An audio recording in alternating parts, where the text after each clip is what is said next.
বিয়া বুলিলেই হাতখন আঠখন লাগে সকলোৰে সকলোৱে নিজকে ধুনীয়াকৈ সজাব বিচাৰে কিন্তু কেনেকৈ কোনে আপোনাক সজাব চাওক এই বিশেষ প্ৰতিবেদন ৰিচা ৰাভাক মনত আছেনে গোৱালপাৰাৰ যুৱতীগৰাকীৰ সফলতাই আপোনাক কৰিব মুগ্ধ বিয়া সবাহৰ বাবে ৰিচাই কৰিছে অভিনৱ কষ্টিউম ডিজাইন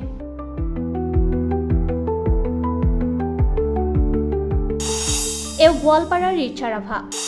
বেংগালুৰু IIFTৰ ফেশ্বন বিষয়ৰ স্নাতক ডিগ্ৰীধাৰী ফেশ্বন ডিজাইনাৰ হিচাপে আছে ৰাজ্যজুৰি সুনাম বিয়া সবাহৰ বাবে নিৰ্মাণ কৰিছে বিশেষ পোছাক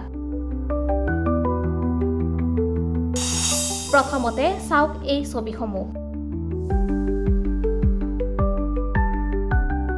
কষ্টিউম ডিজাইনাৰ হিচাপে পৰিচিত ৰিচা ৰাভা এগৰাকী প্ৰচুৰ সম্ভাৱনাময় যুৱতী নিজৰ কলাৰে জনপ্ৰিয় কৰি তুলিবলৈ সক্ষম হোৱা ৰিচা ৰাভাই বেংগালুৰুৰ ইণ্ডিয়ান ইনষ্টিটিউট অফ ফেশ্বন টেকনলজিৰ পৰা স্নাতক ডিগ্ৰী লাভ কৰে সৰুৰে পৰা ৰাভা কৃষ্টিৰ সাধনা কৰি অহা ৰিচাই বিভিন্ন উদ্যোগ প্ৰতিষ্ঠানৰ পৰা সন্মান লাভ কৰি আহিছে সম্প্ৰতি ৰিচাই বিবাহৰ সাজ-পোছাক নিৰ্মাণ কৰা আৰু ডিজাইনৰ ক্ষেত্ৰত নিজকে ব্যস্ত কৰি ৰাখিছে আপুনি আপোনাক ভালকৈ সজাবলৈ এবাৰ ৰিচা ৰাভাৰ পৰামৰ্শ ল'ব পাৰে